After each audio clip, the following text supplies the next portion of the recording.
Hello learners, welcome back to Learn English by Tabassum, and this is Tabassum here. So today in this particular video we will discuss 12th CBSE English chapter 2 most important question answers.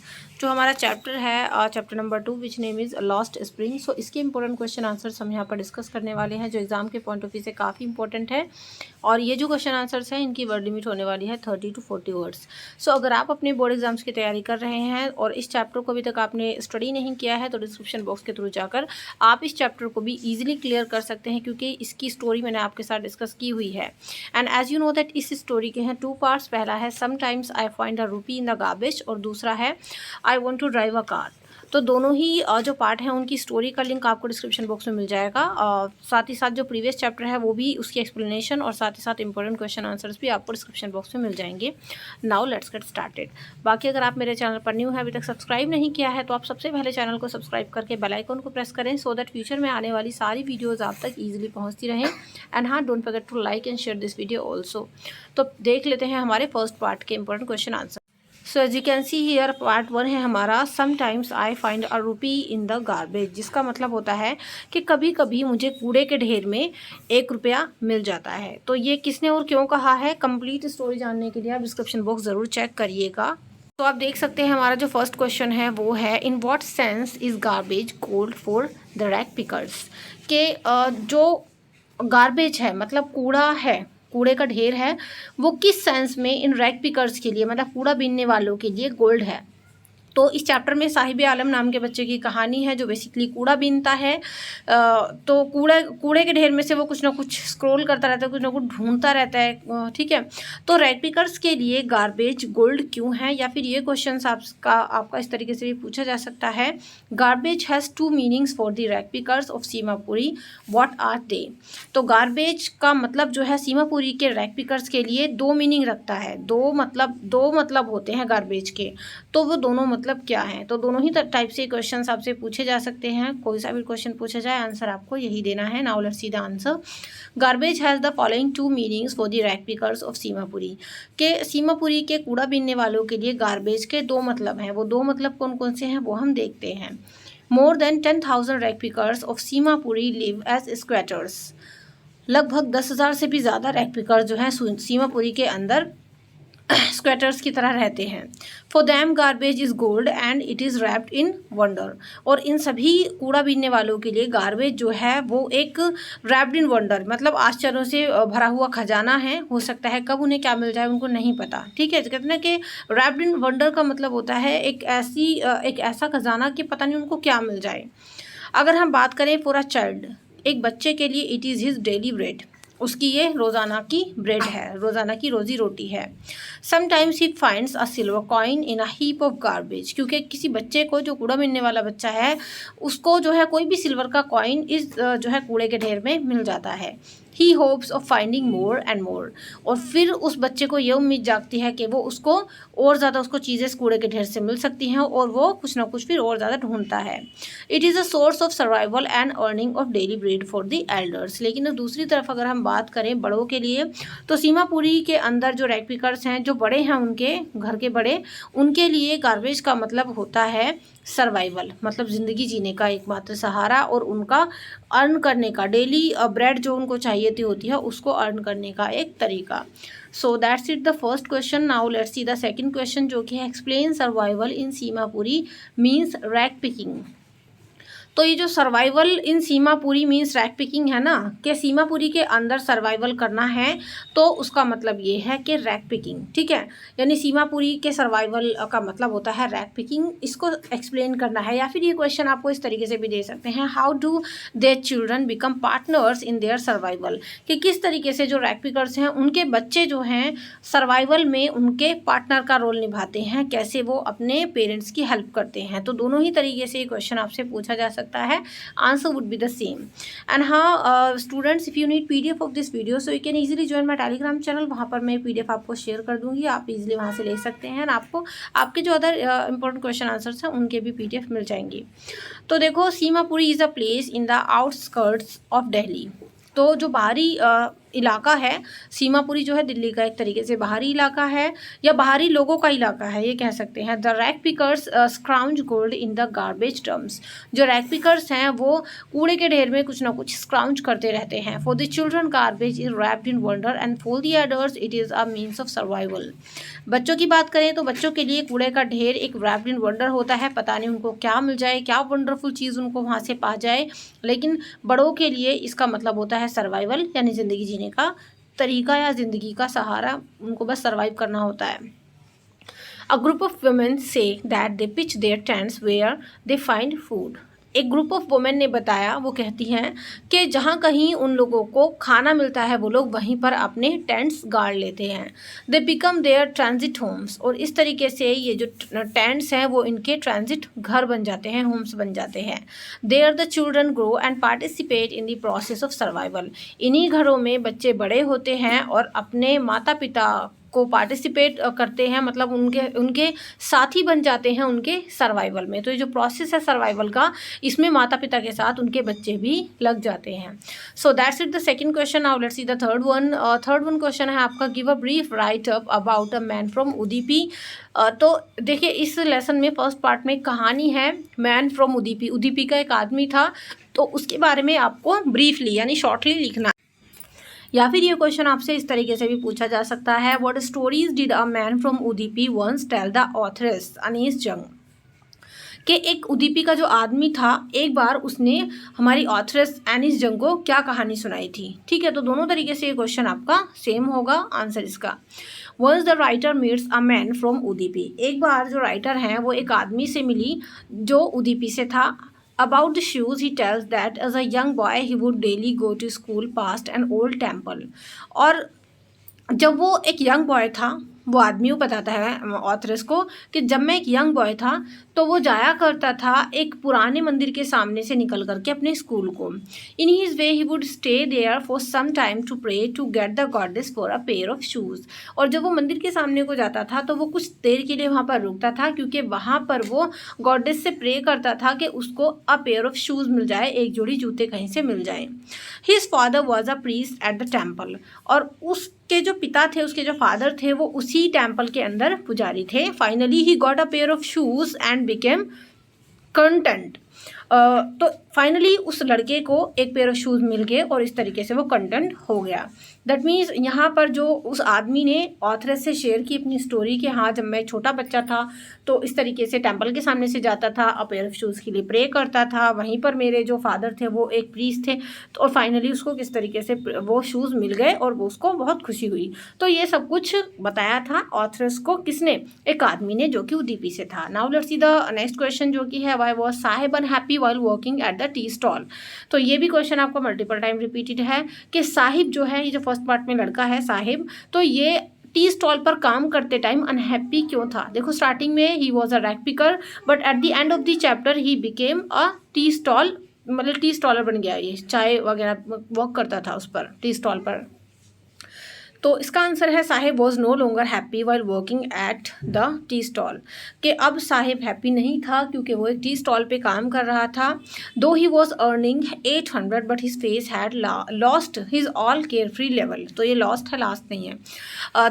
वो जो है 800 रुपये वहाँ से earn कर रहा था, but अब जो उसका फेस था वो अपना केयर फ्री लुक हो चुका था। ठीक है, he was not at all his own master. और क्योंकि अब वो अपना खुद का मालिक बिल्कुल भी नहीं रह गया था। The steel milk container was heavier than his plastic bag.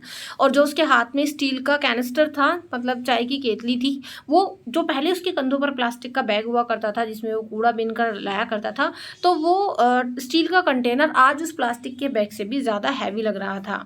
His life was under the control of his master so he was unhappy.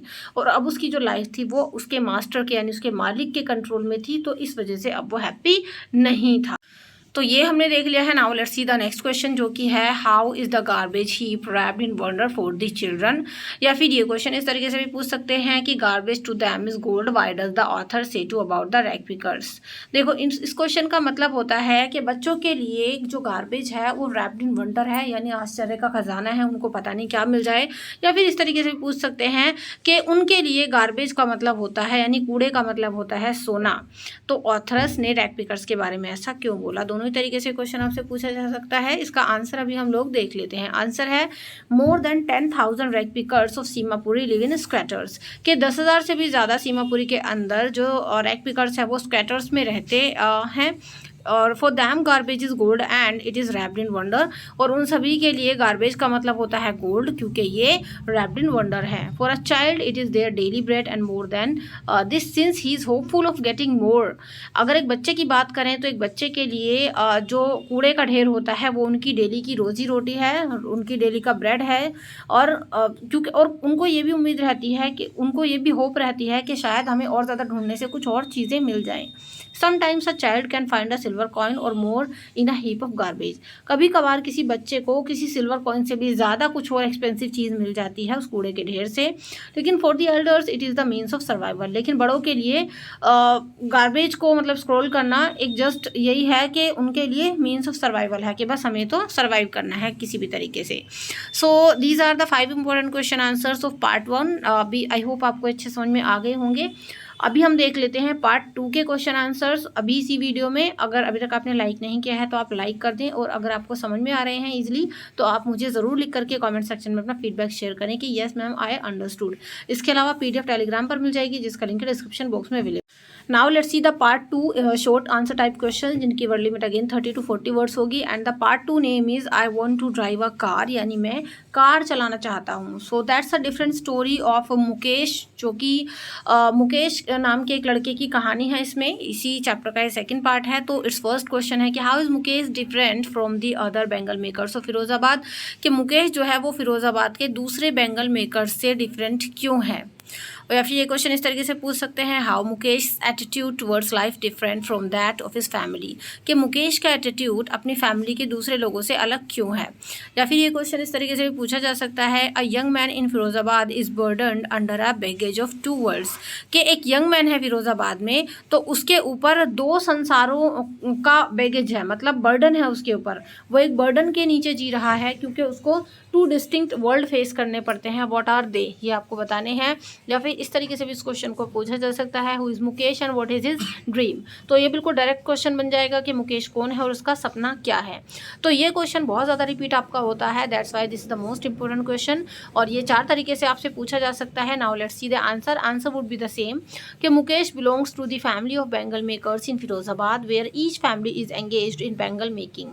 Mukesh एक फिरोजाबाद की बेंगल मेकर्स फैमिली से बिलोंग करता है, बेंगल जहाँ पर बनाई जाती हैं चूड़ियाँ, ठीक है। और इसी काम में उसके आसपास के लोग लगे हुए हैं। They live in a half built huts and stinky lanes, वे लोग रहते हैं अर्धनिर्मित झोपड़ियों में ये लोग रहते हैं और बहुत ही बदबूदार लेंस के होती है इनके घरों के आसपास। और आस्किंग मुकेश सेज, और जब मुकेश से पूछा जाता है तो वो कहता है I will be a motor mechanic, कि मैं एक मोटर मैकेनिक बनूंगा। I will learn to drive a car, और मैं कार चलानी सीखूंगा। Thus he wants to be his own master, तो इस तरीके से वो अपना खुद का मास्टर बनना चाहता है। तो हिज फैमिली बिलीव्स इन कर्म थ्योरी, हालांकि उसका जो परिवार है वो कर्म थ्योरी में बिलीव करता है कि ये हमारा कर्मा है कि हम सभी बेंगल मेकर्स बनेंगे, तो ऐसा उसके परिवार के लोगों का मानना है। His attitude is different from that of his family, लेकिन जो मुकेश है उसका एटीट्यूड अपनी फैमिली से काफ़ी डिफरेंट है। So this is the first question, I hope you understood it. Now let's see the second question, जो कि है how does the author think that Mukesh dream seem to be looming like a mirage. Looming like a mirage, आपने एक theory पढ़ी होगी कि रेगिस्तान में डिजर्ट में ऐसा लगता है दूर से देखने में कि हाँ पानी है, लेकिन जब आप पास जाते हो तो वहाँ पर पानी नहीं होता, ठीक है, जब ज़्यादा धूप पड़ती है इस तरीके से। तो ऐसे ही यहाँ पर ये कहा गया है कि ऑथरेस को ऐसा क्यों लगता है कि मुकेश का जो सपना है वो एक लूमिंग लाइक अ मिराज, मतलब वो मिराज की तरह क्यों है। जैसे कि रेगिस्तान में जब आप दूर से तो आपको लगता है पानी है और पास जाते हो तो कुछ नहीं हाथ आता, तो ऐसा लगता है ऑथरेस ये कहना चाहती है कि मुकेश का सपना भी कुछ ऐसा ही है। वो बनना तो चाहता है मोटर मैकेनिक, बट वो बन नहीं पाएगा बिकॉज वो एक बेंगल मेकर्स की फैमिली में बॉर्न हुआ है, या फिर हो सकता है कि उसका सपना ही कुछ ऐसा हो। तो the family of Mukesh is engaged in making glass bangles of different kinds like the colors of a rainbow। जो मुकेश की फैमिली है वो सभी लोग चूड़ियाँ बनाते हैं, कांच की चूड़ियाँ बनाते हैं अलग अलग कलर्स की जो रेनबो के अंदर होते हैं। But Mukesh does not want to adopt his family profession, लेकिन मुकेश जो है वो अपने फैमिली के प्रोफेशन को अडॉप्ट नहीं करना चाहता। He wants to be a motor mechanic and will learn to drive a car. वो एक मोटर मैकेनिक बनना चाहता है और उसको कार चलानी सीखनी है।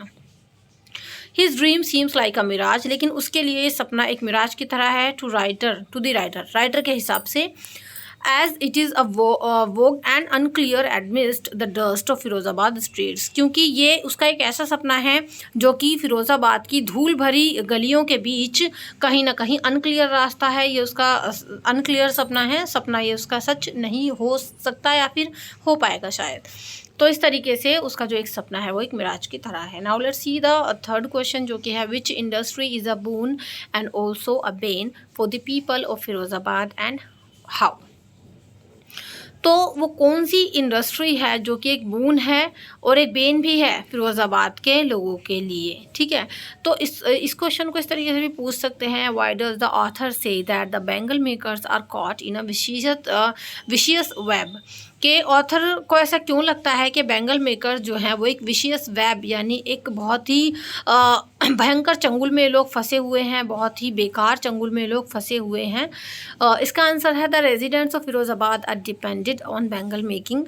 जो फिरोज़ाबाद के लोग हैं वो केवल बेंगल मेकिंग पर ही डिपेंड हैं, उन सभी को यही काम आता है। It is a boon for them, तो उन सभी के लिए ये एक बून है, ठीक है, वरदान मान लो इसको। But they are caught in the vicious web of poverty, लेकिन वो एक बहुत ही अभिशापित एक तरीके से चंगुल में फंसे हुए हैं, एक ऐसे जाल में फंसे हुए हैं जो कि गरीबी का घिरा हुआ है।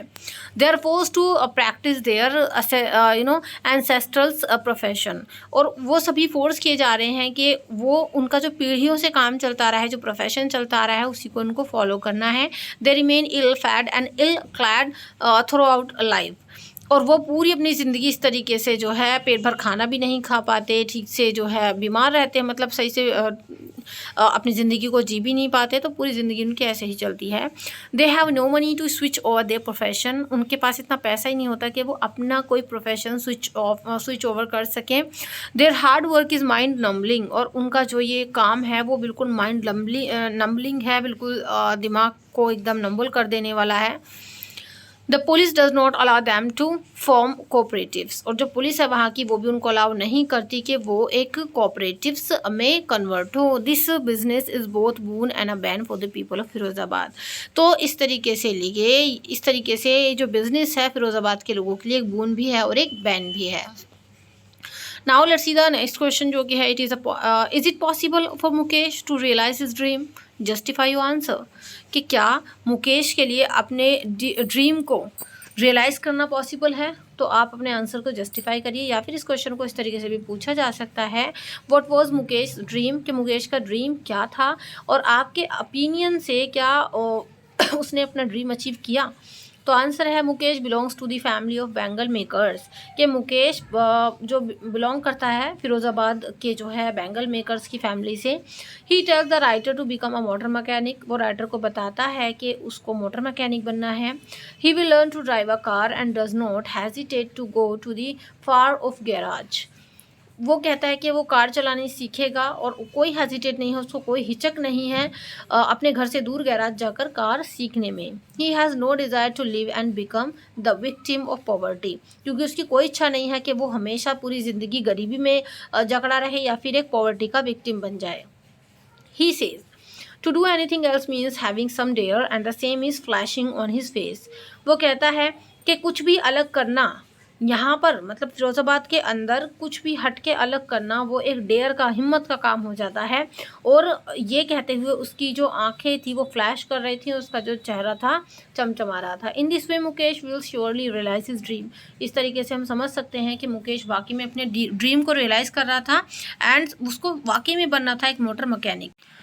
Now let's see the last and final question of this video जो कि है what does the grand mother of Mukesh lament, जो ग्रैंड मदर है मुकेश की वो किस चीज़ को लैमेंट करती हैं, क्या उनका रोना होता है, क्या वो कहती हैं। The grand mother of Mukesh laments that her husband became blind with the dust of polishing bangles, जो मुकेश की दादी हैं वो कहती हैं कि जो उनके हस्बैंड थे वो इसी बैंगल्स की पॉलिशिंग के डस्ट से, धूल से अंधे हो गए। हर son could teach his sons only the bangle making. और वो कहती है कि मेरा बेटा अपने बेटों को केवल बैंगल मेकिंग का काम ही सिखा सकता है, बिकॉज यही काम चलता आ रहा है। शी सेज, आगे वो कहती हैं, इट इज़ हिज कर्म, कि वो उसका कर्म है, हिज डेस्टिनी, और उसकी किस्मत है। He can not go beyond the God given lineage. और वो कहती हैं कि भगवान के लिखे से आगे कोई नहीं जा सकता। Born in the caste of Bengal makers, they have learned nothing except making bangles। और क्योंकि वो लोग एक बेंगल मेकर्स की कास्ट में बॉर्न हुए हैं तो उनको चूड़ियाँ बनाने के अलावा कुछ और काम आता ही नहीं। इस तरीके से मैंने इस चैप्टर के जितने भी इंपॉर्टेंट क्वेश्चन आंसर्स थे आपको दिखा दिए हैं, दोनों ही पार्ट के। आई होप आपको अच्छे समझ में आ गए होंगे। वीडियो अच्छी लगी हो तो लाइक और शेयर ज़रूर कर देना एंड चैनल को जल्दी से सब्सक्राइब कर लेना। और हाँ, अगर आपने अभी तक इसका जो है फुल स्टोरी नहीं देखी है तो लिंक डिस्क्रिप्शन बॉक्स में मिल जाएगा एंड ये PDF आपको मिल जाएगी टेलीग्राम चैनल पर। बाकी स्टूडेंट्स, अगर आपके पास अदर सब्जेक्ट्स हैं so for all your other subjects आप मेरे दूसरे चैनल को विजिट कर सकते हो, विच name is PSC for CBSE, जहाँ पर आपको CBSE बोर्ड की ऑल दी लेटेस्ट अपडेट्स मिलती हैं और ढेर सारा डिफरेंट सब्जेक्ट का सिलेबस आपको स्टडी कराया जाता है। तो इस चैनल का लिंक आपको डिस्क्रिप्शन बॉक्स में मिल जाएगा। चलिए, do like, share, comment and subscribe and see you in the next video. चलिए नेक्स्ट वीडियो में मिलते हैं। अपना कमेंट सेक्शन में जो है फीडबैक शेयर कर देना। So see you in the next video. Till then be a learner and learn English. Thank you and good.